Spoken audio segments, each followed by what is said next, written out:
నల్లగొండ మున్సిపాలిటీని కార్పొరేషన్ చేసిన ప్రియతమ నాయకులు కోమటిరెడ్డి వెంకట గారికి, ప్రియతమ ముఖ్యమంత్రి రేవంత్ రెడ్డి గారికి, అలాగే మంత్రులకు, ఎమ్మెల్యేలకు, అసెంబ్లీలో మండల చైర్మన్లకు అందరికీ నల్లగొండ పట్టణ ప్రజలకు తెలియజేస్తున్నాం.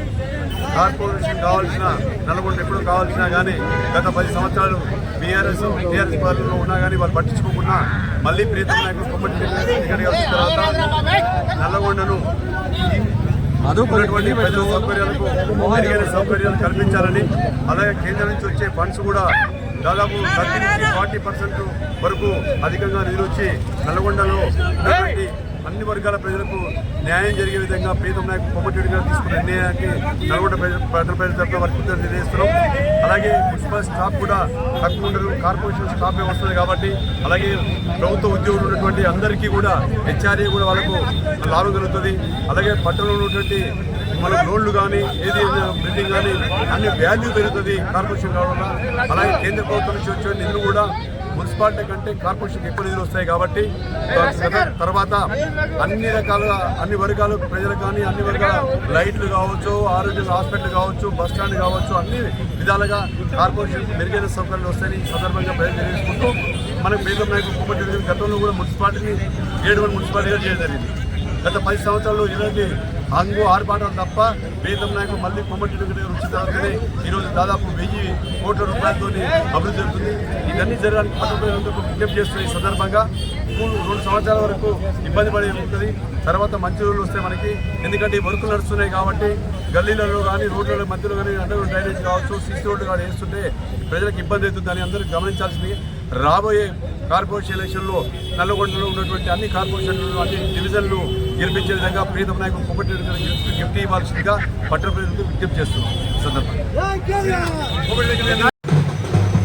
కార్పొరేషన్గా చేసిన గౌరవ కోమటిరెడ్డి గారి మంత్రి గారికి, మరి మంత్రివర్గ సభ్యులు, ముఖ్యమంత్రి గారికి, శాసనసభ ఆమోదించిన ప్రతి సభ్యునికి, మా నల్గొండ పట్టణాన్ని కార్పొరేషన్ చేసినందుకు ధన్యవాదాలు తెలుపుతూ, అలాగే నల్గొండ పట్టణంలో గతంలో ఇప్పుడు కూడా కోమటిరెడ్డి వెంకటరెడ్డి గారి అభివృద్ధి, గతంలో అండర్ గ్రౌండ్ అయినా, సీసీ రోడ్ అయినా, ఈ రోజు జరిగే అండర్ గ్రౌండ్ సీసీ రోడ్లు అయినా, హాస్పిటల్స్ అయినా, ఆర్డీఓ ఆఫీసులు, ఎంఆర్ఓ ఆఫీసులు, మున్సిపాలిటీ ఆఫీసులు, హాస్టల్స్,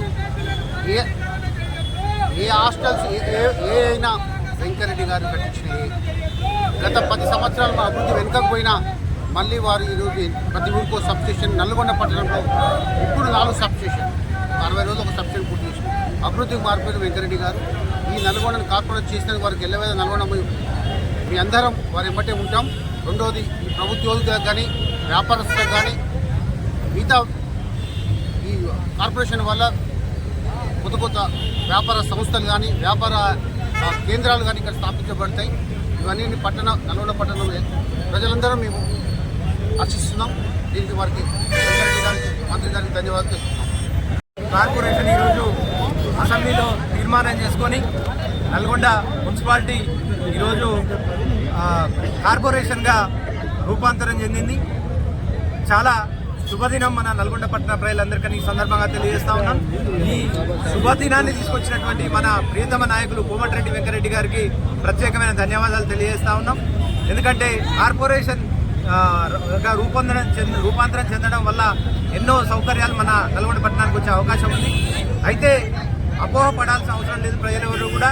ఎందుకంటే గ్రామాలను ఏవి కూడా విలీనం చేయకుండానే ఇప్పటివరకున్న పట్టణాన్నే కార్పొరేషన్గా అప్గ్రేడ్ చేయడం జరిగింది.